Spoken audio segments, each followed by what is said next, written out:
Los Angeles, California. With 13 million people and over 1,000 emergencies a day, it's often referred to as the local news capital of the world. Video journalists have captured an unbelievable catalog of events. To see what our members had to endure is very difficult. This is almost like a movie. It's hard to believe that this was real life. With our first on-scene heroes' perspectives, this is an insight into their most thrilling moments. In this episode, an inferno in a crowded motel forces residents to leap for their lives. You're witnessing people jump from a second-story window onto concrete. Is this the world's slowest police pursuit? There was obviously something not right with him. You never know where this is going to go. And they're fast, they're furious. Illegal races take over city streets.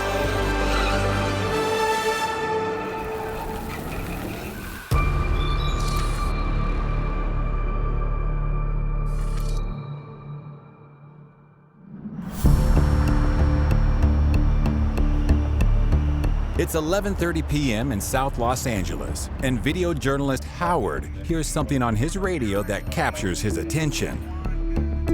So we're sitting there minding my own business, and we hear this stolen vehicle report coming straight towards us, which is perfect for us. This was the start of a pursuit actually happening on camera. We rarely get to see that. Pull up at the intersection, I can see the guy coming, he guns it. Straight through the gas station, down into the main road. Boom.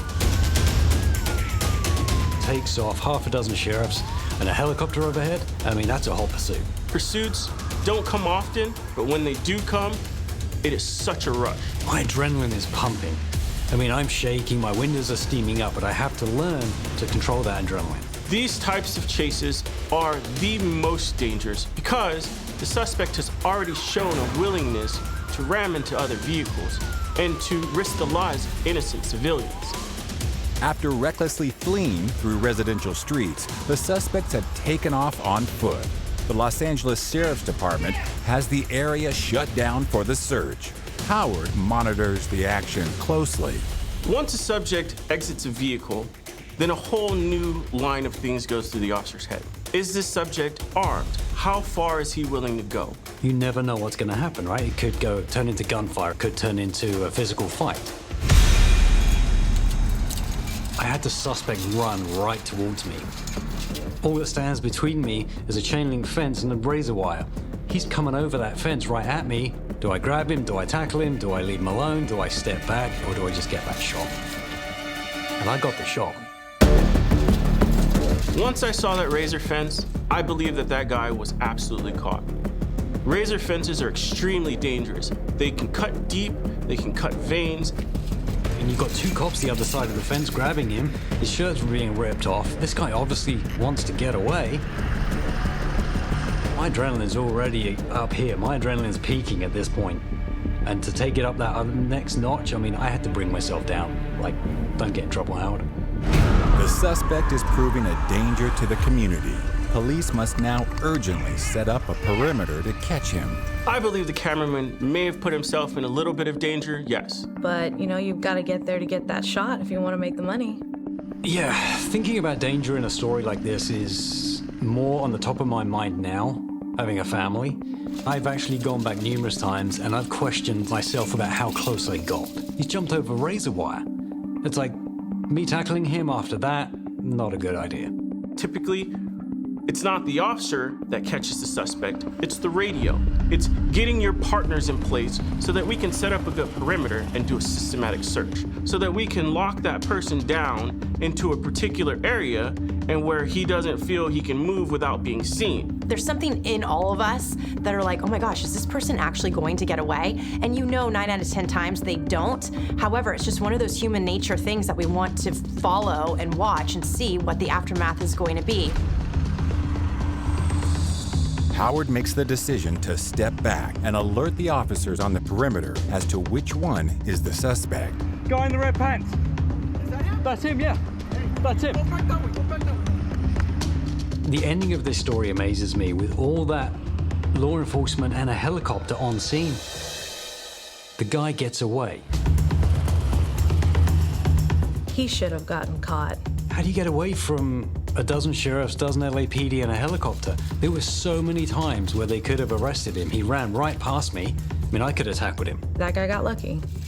While some, like this culprit, managed to elude capture, statistics show that the odds are stacked against them. An impressive 82% of pursuits end in arrest.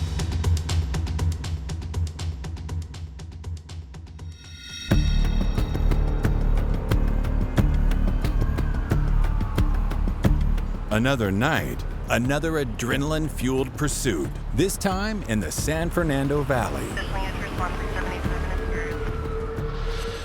It's just after midnight, but the chase still draws the attention of residents and visitors alike. Every single chase, whether it's low speed or high speed, gets some of the highest ratings, period.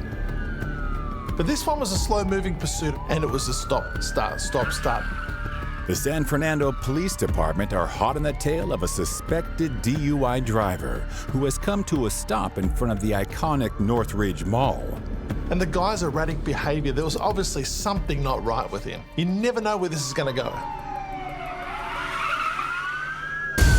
The police deploy spike strips in a desperate attempt to stop the fleeing vehicle, but the driver swerves out of harm's way.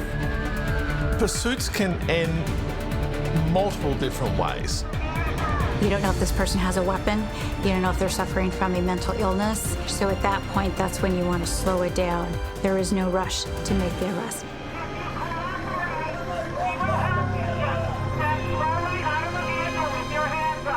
This suspect seems more intent on getting attention than getting away. However, police must shut down this deadly situation. The suspect in this pursuit is screaming, they're yelling. We want to try to stop this as soon as possible. Your adrenaline is already going inside the news van. You're going. And then you get to the scene and you have lights, you have sirens, you have people screaming. Your adrenaline's going even more.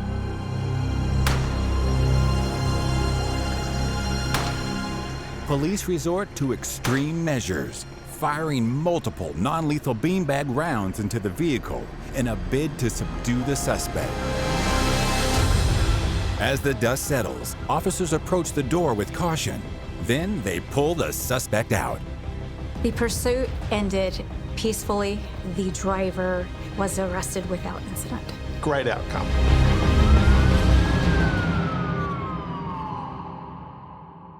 Coming up, I mean, the cameraman in this, he was very, very close. That cameraman was close enough to be burnt. but first, Probably one of the most tragic and saddest crime scenes. And not everybody gets rescued.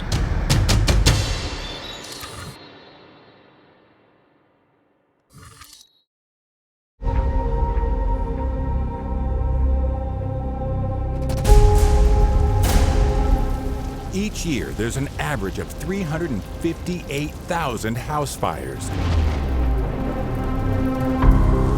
It can take just 30 seconds for a small flame to turn into a major blaze. In a large city, you'll get a house fire once or twice a day that's actually burning. It's probably one of the most tragic and saddest crime scenes I go to. They are literally on the streets with what they just woke up out of bed in. They have none of their belongings. It's very tragic. It's 11:50 p.m., and the Los Angeles Fire Department is responding to reports of smoke coming from a house in the heart of the city. The firefighters are met with a grim reality when they arrive. The back of the house is consumed by the fire. With every passing second, the stakes grow higher. When I first hear a call of a structure fire with somebody possibly trapped, I need to make sure I'm there at the time that they're bringing that person out of the house, because we ultimately, for the news, want to see that successful rescue. Firefighters are on high alert as they receive radio reports that an elderly person may be trapped inside. They quickly search the house, but it's all clear. And not everybody gets rescued.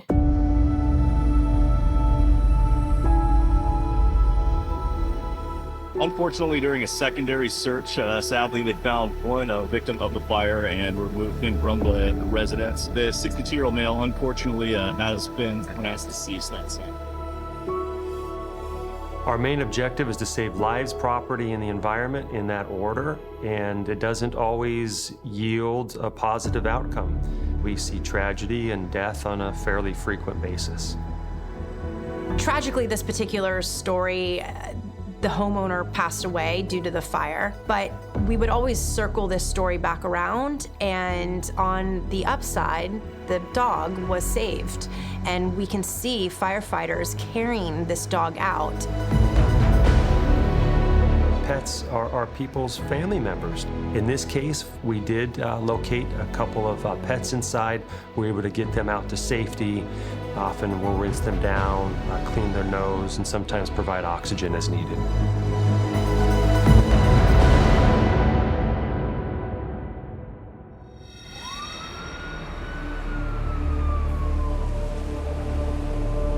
Los Angeles, a city of dreams and nightmares, has become a battleground as a ferocious fire engulfs the Wilmington Motel. It's 3:15 a.m., and there's no time to waste. With smoke alarms failing and flames spreading, it's a race against the odds to prevent this disaster from becoming every first responder's worst nightmare. When you pull up and you see smoke and flames coming out of, the second and third story on a large building like that, it's scary. So this was a significant fire where you had it well involved, fire blowing out multiple windows on the second story to the extent that people were jumping out of their rooms to land maybe 20 feet below on the asphalt. The footage is haunting, and there's people screaming, there's people jumping out of windows, you've got injured people on the floor, you've got sirens, it's just utter chaos. One of the first things when a fire company is on scene, they perform what's called a size up, and essentially they're painting that picture for all the other units that are also responding to that incident. We actually have 5 tactical priorities, and rescue is the first one. Our primary concern is to save life above property. Sometimes the best way to rescue them, though, is to put out the problem. Panicked residents find themselves trapped inside with no way out. With doorways blocked and the fire spreading rapidly, their only hope of escape is through the windows of the 2-story building. It's a desperate struggle for survival. You're witnessing people jump from a second-story window onto concrete. I had to jump the second story. What happened? I had to jump to the second story, that one up there. I had to jump. Hey guys, we got a jumper over here! So to be on the scene of something like this, you have to dig deep and figure out, can you help? Are you in the way? Are you in danger? I need to film the people injured. I need to film the flames. I need to get lots of different aspects so that I know that when I'm submitting all this footage to the news, that they're gonna have a complete story of what's unfolding. I mean, the cameraman in this, he was very, very close. That cameraman was close enough to be burnt. Even if you're in proximity of the fire and you're not necessarily touching it, you can absolutely get burned or you can get injured because of just how hot the flames are. If that heat is so severe and intense that you're willing to jump, it gives you an idea how intense it is. I mean, I've been at big fires, and I've literally had to be 20, 30, 40, 50 feet away to get away from the intense heat.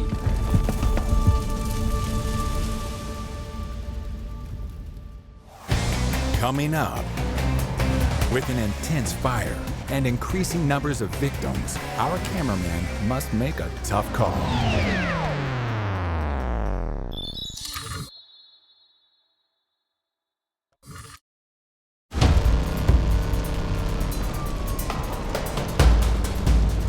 Chaos engulfs Los Angeles in the early hours of the morning as brave emergency responders engage in a fierce battle against an inferno raging through a motel housing dozens.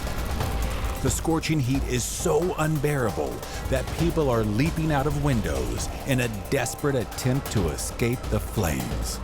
So this was a significant fire to the extent that people are jumping out of their rooms. You're witnessing people jump from a second-story window onto concrete.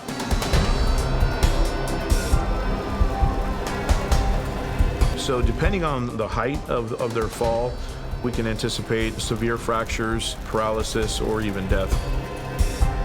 Now you have a lot of patients to deal with. You need to call for an abundance of additional firefighter paramedics to triage, treat, and transport everywhere.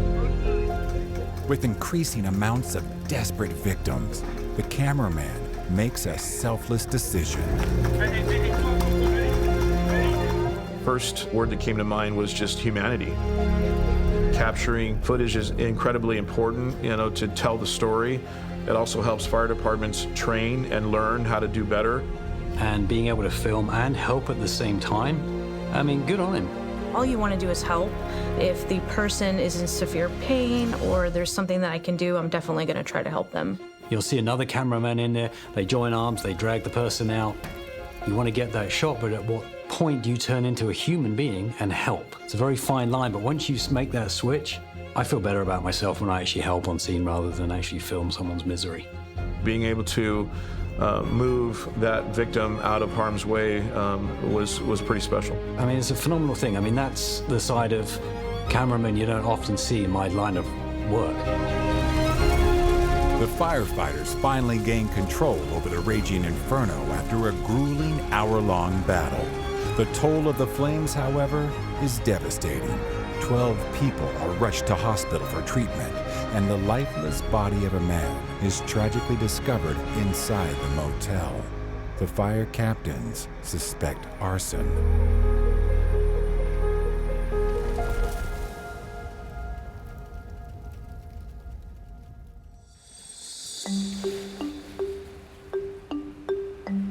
Situated in Ventura County, California, Oxnard is the location of our next story, where a burglar has taken inspiration from the jolly man himself, Santa Claus.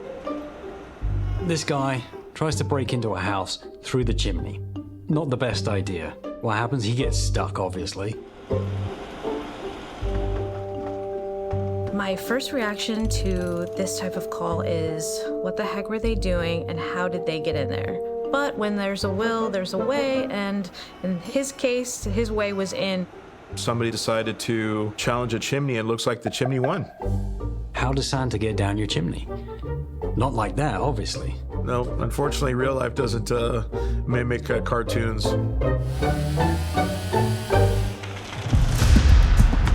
A man's reckless decision to slide down the chimney left him trapped and fighting for his life.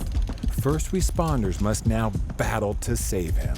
So throughout your career, you do see some very interesting things. I'm sure the firefighters and the first responders that were there on this particular evening, that was a challenging call. They were professional. They didn't really care why that gentleman was in the chimney, but they knew that they had to do everything they could to actually perform a rescue. It looked like he was crammed into that chimney pretty tightly. I mean, this scenario could have been really bad. I've heard of other stories where someone is stuck in a chimney and no one saw him go down. I mean, if you go down and your lungs are constricted, you can't shout. If you can't shout and you're in a chimney, I mean, what next? You have the potential to, not be found and unfortunately die. And there have been calls similar to that's exactly what the outcome is.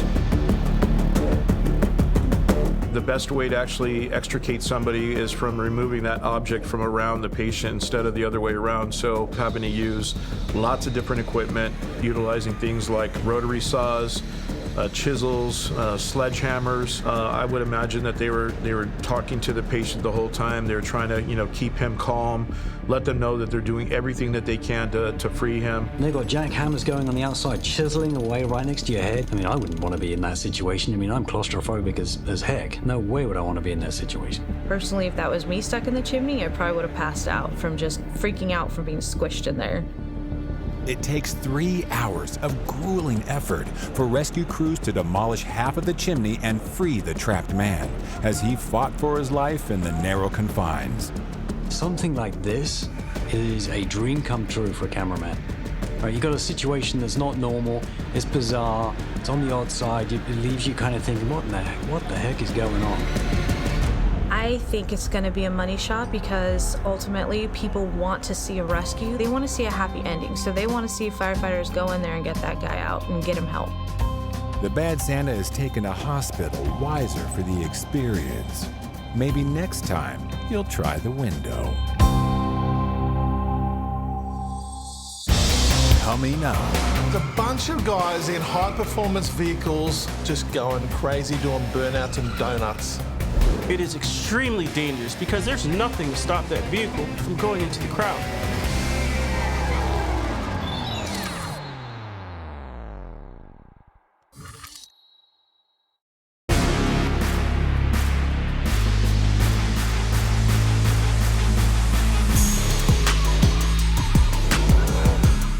Too fast, too furious? Illegal street races and takeovers have surged over recent years in California, and law enforcement are struggling to stop them. It is 12 a.m. in South Los Angeles, and a large group of street racers have assembled to burn some rubber. A bunch of guys in high-performance vehicles on public streets just going crazy doing burnouts and donuts.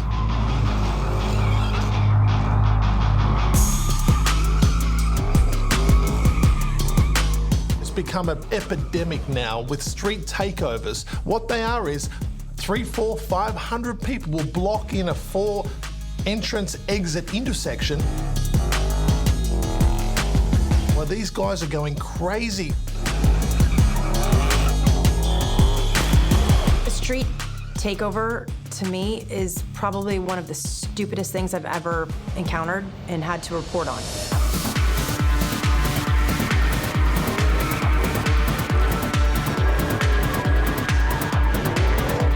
It's becoming an every night thing right across Los Angeles and up to the Bay Area. It's organized. They know about it for days, if not weeks. Police are powerless against the massive mobs, and social media is spreading the chaos even further. It is extremely dangerous because there's nothing to stop that vehicle from going into the crowd.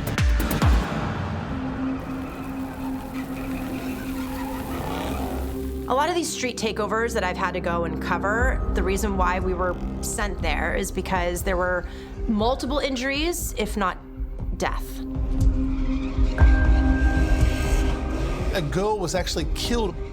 She was standing in the wrong place at the wrong time when one of the drivers sadly lost control.